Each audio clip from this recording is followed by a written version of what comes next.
안녕하세요. 저는 소설을 쓰는 천선란이라고 합니다. 저는 주로 SF 소설을 창작하고 있는데요.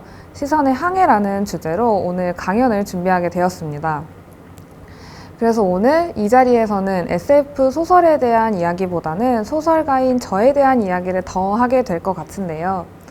오늘 제가 강연의 키워드로 주제한 것은 항해, 선택, 파동입니다.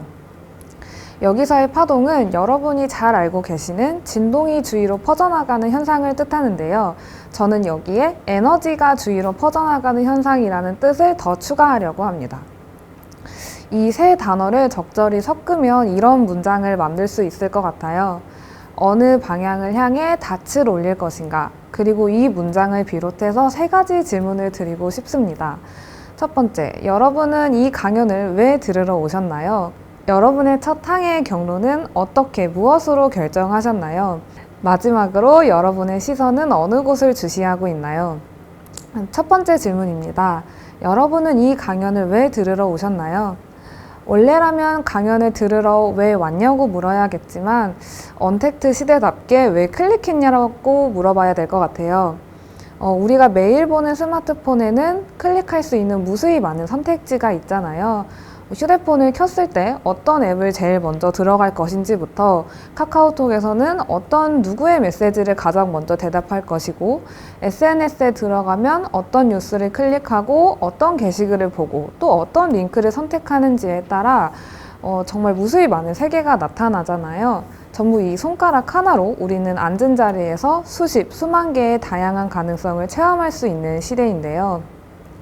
그리고 더 놀라운 건 우리의 이런 선택들을 유심히 보고 있던 스마트폰이 우리의 관심사와 패턴을 읽기 시작합니다. 그리고 어느 순간부터 이 스마트폰 사용자가 좋아하는 것만 막 화면에 띄우기 시작해요. 그게 알고리즘이죠. 내가 먹방 영상을 즐겨보기 시작하면 먹방에 관한 콘텐츠가 뜨기 시작하고 인스타그램에서 이 옷 좀 이쁜데 라고 유심히 보고 있으면 그와 비슷한 스타일의 옷 쇼핑몰들을 막 추천으로 띄워줘요. 그렇게 내가 관심 있는 분야만 선택적으로 보여지게 되는 거죠. 근데 저는 여기에 한 가지 질문을 드리고 싶어요. 그렇게 이루어진 세계가 정말 오로지 내 관심으로만 이루어져 있느냐는 건데요.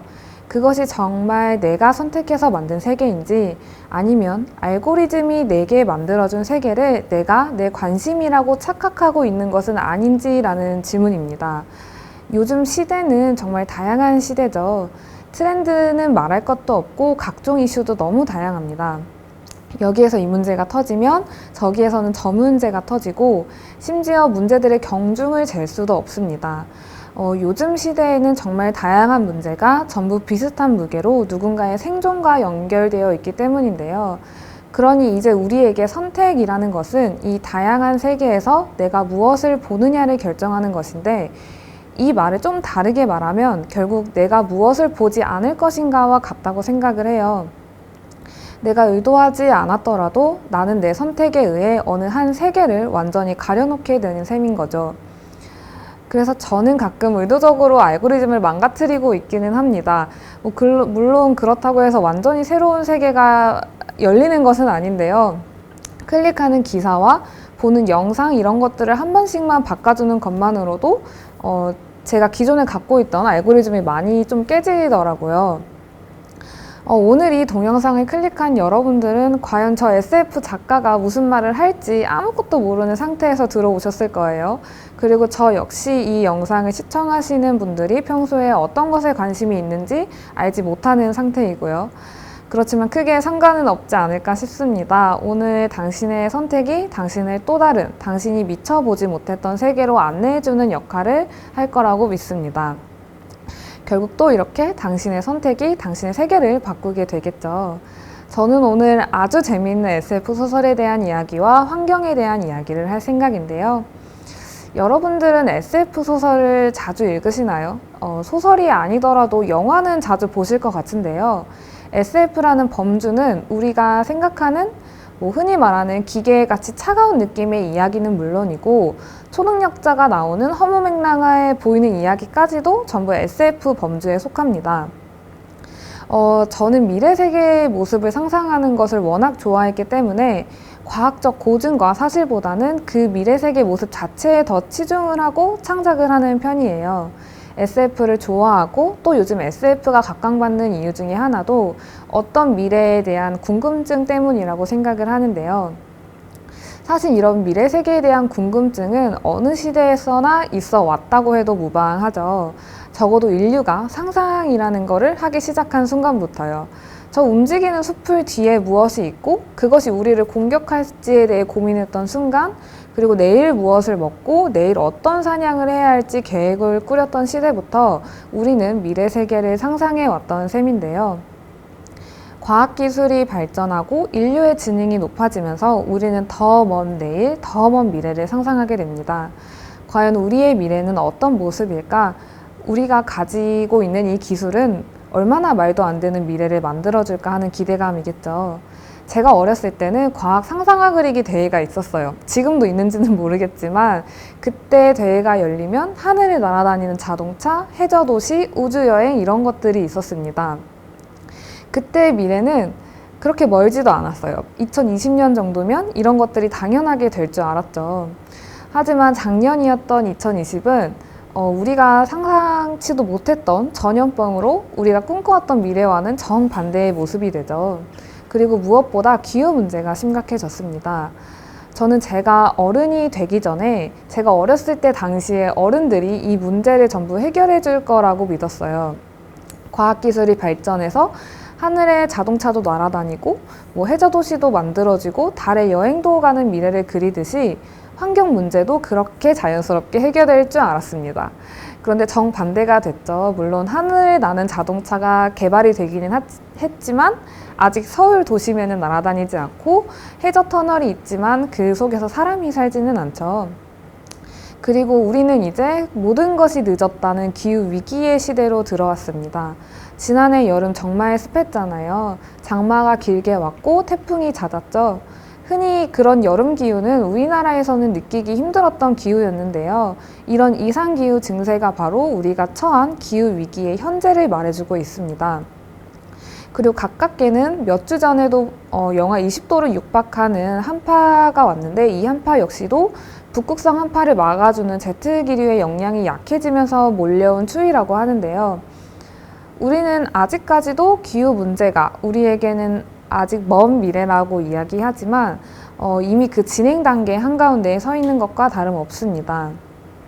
여러분들이 상상하시는 미래는 어떠셨나요? 지금과 비슷하신가요? 이런 질문은 아마 나의 미래와 세상의 미래로 구분을 할 수 있겠는데요. 저는 제가 꿈꿔왔던 제 미래 모습은 좀 비슷한 것 같기는 해요. 저는 언제나 글을 쓰고 강연을 하는 모습을 상상을 많이 해왔었거든요. 그렇지만 세상은 방금 말씀드렸듯이 전혀 비슷하지 않게 되었습니다. 그래서 여기서 두 번째 질문을 드릴게요. 여러분의 첫 항해 경로를 어떻게, 무엇으로 결정하셨나요? 저는 요즘 기후 문제에 대해 강연을 많이 하는데 처음부터 환경에 대해 관심이 있었던 것은 아니에요. 교육과정에서 기후 문제를 배우기는 하지만 굉장히 피상적이잖아요. 북극의 빙하가 녹고 있고 오존층이 파괴되고 있고 산성비가 내린다 정도로만 우리가 배우잖아요. 저는 그런 기후 문제를 대수롭지 않게 여기면서도 늘 주시해야 하던 아이였을 뿐입니다. 지구를 좋아했거든요. 사람들이 함께 사는 이 사회가 좋았던 게 아니라 저는 물리적인 지구 공간 자체에 관심이 많았습니다. 그래서 저는 우주나 지구에 관련된 일을 하고 싶었어요. 그래서 천문학자나 고고학자, 지리학자 같은 것들을 꿈꿨었는데요. 그러던 저는 결국 조금 상관이 없는 소설가가 되어 있죠. 이 선택에 제 첫 번째 항로가 결정되는 계기가 오는데요. 당시 17살이었던 저는 이제 담임 선생님과 진로 상담을 하기로 했습니다. 되고 싶은 직업으로 천문학자, 고고학자를 다 써놓고 마지막에 소설가를 써놨어요. 저는 천문학과 고고학을 좋아함과 동시에 과연 저 우주에 무엇이 있고 우리만 있을까?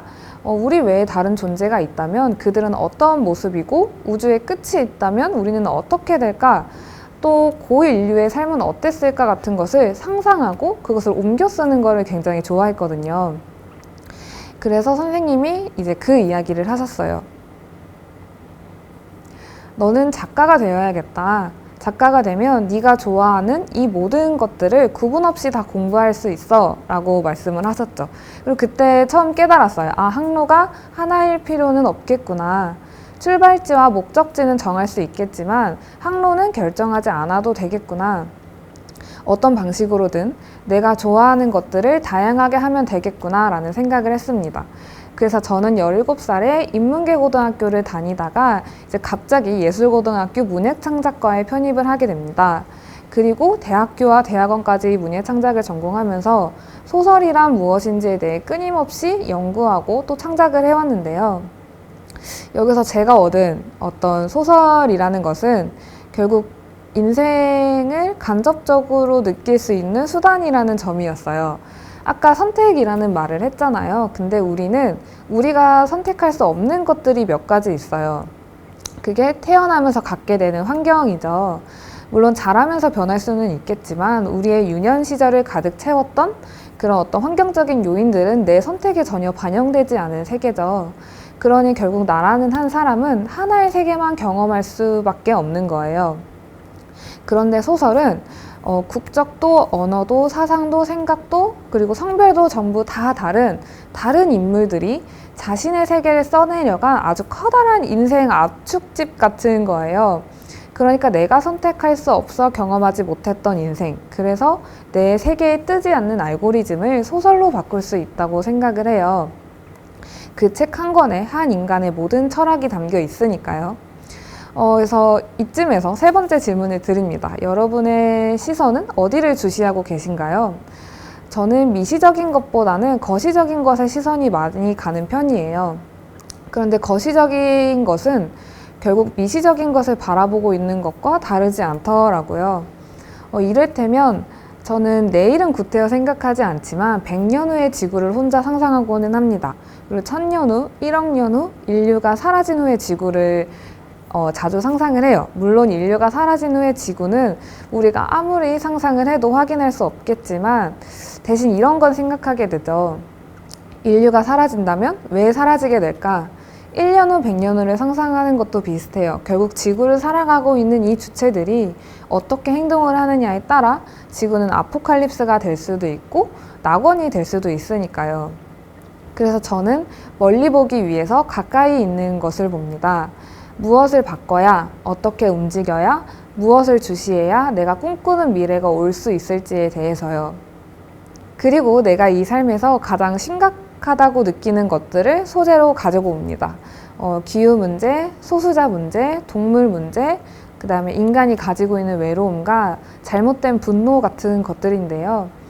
저는 지금까지 이제 3권의 소설을 썼습니다. 하나는 장편소설 무너진 다리이고 또 하나는 단편소설 어떤 물질의 사랑, 그리고 마지막으로 1000개의 파랑이라는 소설이 있는데요. 여기서 어떤 물질의 사랑이라는 단편소설 속에 래시라는 소설이 있어요. 이 소설은 10년 후에 빙하가 녹는 지구는 어떻게 변할까라는 질문으로 시작한 소설이에요. 소설은 빙하가 녹으며 빙하의 영구 동토층에 있던 미생물과 박테리아가 바다에 방출된다는 설정입니다. 그렇게 되자 어떤 문제가 생기냐면 고대 바이러스에 대한 면역 체계가 없는 현대 바다 생물들이 속수무책으로 죽게 됩니다. 그리고 머지않아 바다 생명이 전부 죽고 플랑크톤도 살 수 없는 죽은 바다가 되리라는 예견이었죠. 생명의 근원은 바다였기 때문에 바다의 죽음은 육지 생물의 멸망을 함께 뜻했는데요. 그래서 인류는 토성의 위성인 엔셀라두스를 테라포밍해 그곳에서 바다 생명체를 살릴 수 있는 방법을 찾으려고 합니다. 제가 이제 이 소설을 가지고 작년에 수원에서 했던 어떤 기후 과학자분과 나눴던 대담에서 그분이 이런 얘기를 해주셨어요. 래시는 충분히 가능성 있는 설정입니다. 라고요. 그래서 이 말을 듣는데 좋아해야 하는 건가 슬퍼해야 되는 건가 구분이 잘 가지 않더라고요. 실제로 2000년대까지만 해도 아이슬란드에 빙하 300개가 넘게가 있었는데 그중 50개 이상이 녹아 사라졌고 그중 오크 빙하는 빙산의 90%가 녹아내렸다고 합니다. 지구의 온도가 높아져서 빙하가 녹는다는 말은 우리 이미 너무 오랫동안 들었잖아요. 빙하가 녹게 되면 여러 가지 문제들이 발생하게 되는데요. 그중 하나가 방금 말씀드렸듯이 동토층에 있던 무엇이 있을지 알 수 없는 바이러스가 지구에 다시 퍼지는 문제가 있을 수도 있겠고, 또 하나는 해수면의 상승입니다. 2050년쯤에는 중국 상하이, 인도, 필리핀, 태국 등 많은 나라의 해안가가 잠길 거라고 예측합니다. 그리고 우리나라는 인천과 부산이 가장 먼저 잠길 거라고 해요. 이런 식으로 삶의 터전이 물에 잠기게 되면 말 그대로 인간이 살아갈 수 있는 공간이 점점 좁아지게 되는 것인데요. 그리고 이런 문제는 인간 이전에 동물에게 먼저 나타납니다. 바다코끼리 아시죠? 엄청 큰 동물인데 이 바다코끼리가 유빙에서 서식을 합니다. 근데 빙하 면적이 점점 좁아지기 때문에 지낼 곳이 없어지고 있어요. 이 바다코끼리는 겨울에는 남쪽으로, 봄에는 북쪽으로 이동하면서 얼음을 찾아다니는데요. 얼음이 녹고 땅이 드러나자 문제는 면적이 좁아져서 모든 바다코끼리가 그곳에 올라갈 수 없게 됩니다. 그래서 그들이 선택한 게 겹쳐 눕기 시작을 해요. 근데 바다코끼리의 몸무게는 대략 800kg에서 2톤에 달합니다. 육지에 누워있다가 이제 도중도중 바다로 들어가는데 그때 옆에 있던 다른 바다 코끼리들을 밟고 지나가기 시작해요. 그리고 그 중에서 그렇게 깔린 바다 코끼리 몇몇은 질식사하는 경우가 빈번하다고 합니다. 그리고 더 괴로운 것은 땅이 없어서 바다 코끼리가 절벽을 오르기 시작하는데요. 올라가는 것까지는 좋은데 얘네가 중간에 바다에 들어간다고 했잖아요. 높은 절벽에 대한 학습이 없는 바다 코끼리는 바다에 들어가기 위해 절벽에서 그냥 몸을 떨어뜨립니다. 그렇게 죽게 되는 바다 코끼리가 많겠죠. 우리에게 살고 있는 곳이 물에 잠긴다는 건 아직까지도 30년 후의 일인 것 같지만 지구상의 다른 생명체들에게는 현재인 셈입니다. 제가 관심 있어 하는 지구는 이 모든 인과관계입니다. 어떤 한 현상이 독자적으로 일어나는 것이 아니라 모든 것이 연결되어 있으니까요. 어딘가 무너질 때 한 곳만 무너지는 것이 아니라 모든 것이 무너지는 도미노처럼 지구가 연결되어 있습니다. 그래서 저는 저와 큰 상관이 없다 느껴지는 것들의 문제까지도 유심히 보는 편인데요. 여기서 또 한 가지 문제를 유심히 보는 계기가 제 인생에서 한번 일어납니다. 제가 21살이 되었던 당시 저희 어머니가 쓰러지시는데요. 당시 어머니는 뇌출혈이었고 다행히 제가 집에 있어서 119에 연락을 해서 곧바로 병원에 갈 수는 있었어요. 목숨은 구하셨지만 뇌출혈 중에서도 가장 사망 확률이 높았던 지주막하 출혈이셨고 그렇게 어머니는 지금까지도 휠체어에 앉아 계십니다. 치매가 심하게 오셔서 몸을 자유롭게 움직이실 수가 없거든요. 그 사건은 제 인생이 가장 밑으로 고꾸라졌던 시기였어요. 집안 사정이 어려웠던 것도 있었지만 초반에 어머니가 폭력적인 성향이 굉장히 강하셔서 통제가 힘들었거든요. 그래서 바닥에 엎어진 저는 도저히 일어날 수 없는 상태라고 느꼈어요. 그런데 그렇게 바닥을 칠 정도로 엎어지고 나니 보이는 것들이 있더라고요. 말만 그럴듯한 정책과 복지, 그리고 휠체어가 넘을 수 없는 문턱, 탈 수 없는 지하철 같은 것들이었는데요. 그 전까지 저는 세상이 나름 촘촘하게 짜여져 있다고 생각을 했는데 아니었던 거죠. 그때 생각했습니다. 내가 믿고 있고 봤다고 믿었던 것들은 외관뿐일 수도 있겠구나. 빠르게 지나치면 볼 수 없는 것들이 있구나. 나는 왜 이 세계가 안전하다고 생각했을까? 이렇게 빠른 속도로 가다가 사고가 나면 돌이킬 수 없을 정도로 큰 재난이 될지도 모르겠다. 그리고 이 생각 끝에 나온 소설이 천개의 파랑입니다. 천개의 파랑은 안락사를 앞둔 기수마 투데이, 그리고 투데이와 호흡을 맞추고 있는 기수 로봇 콜리, 그 콜리를 주어와 고치는 로봇 천재소녀 연재와 연재 주변의 가족과 인물들이 함께 살아가는 법을 이야기하는 소설이에요. 굉장히 빨리 썼어요. 1000매 정도의 분량을 3주 만에 썼습니다. 근데 그렇게 빨리 쓸 수 있었던 이유는 제가 앞서 말했듯이 이 사회에서 느낀 불균형 때문이었는데요. 하고 싶은 말이 너무 많았나 봐요. 실제로 심사평에서도 작가가 하고 싶은 말을 너무 많이 넣어놨다는 지적을 받기는 했는데 딱히 후회는 없었습니다. 왜냐하면 그 소설을 읽어주신 분들이 같이 울어주셨고 동물 권리와 장애인 복지 정책에 대해 이미 목소리를 내셨던 분들도 있겠지만 그 책을 통해서 한 번 더 목소리를 내주시는 분들도 계시거든요. 꼭 그런 걸 바라고 썼던 소설은 아닌데 모두가 함께 움직이는 것을 보면서 그런 생각을 했습니다. 아, 이게 바로 파동이구나. 저는 여전히 지구에 관심이 많습니다. 우주와 지구, 그리고 우리가 밟고 서 있는 땅의 모양에 대해서요. 어느 생명이 땅을 밟지 못해 죽어가는지, 어느 존재가 땅을 오르지 못해 돌아가야 하는지를 많이 생각하는 편입니다.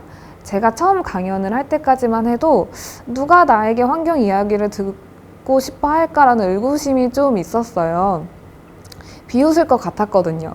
내가 뭐라고 이런 생각이 좀 들고. 그런데 그때쯤 제가 타일러 러시의 두 번째 지구는 없다라는 책을 읽게 됩니다.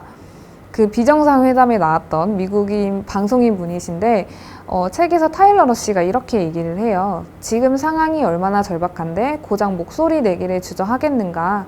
내가 완벽하지 않다는 게 목소리를 못 낼 이유는 되지 않는다고 생각한다 라고 말씀을 하십니다.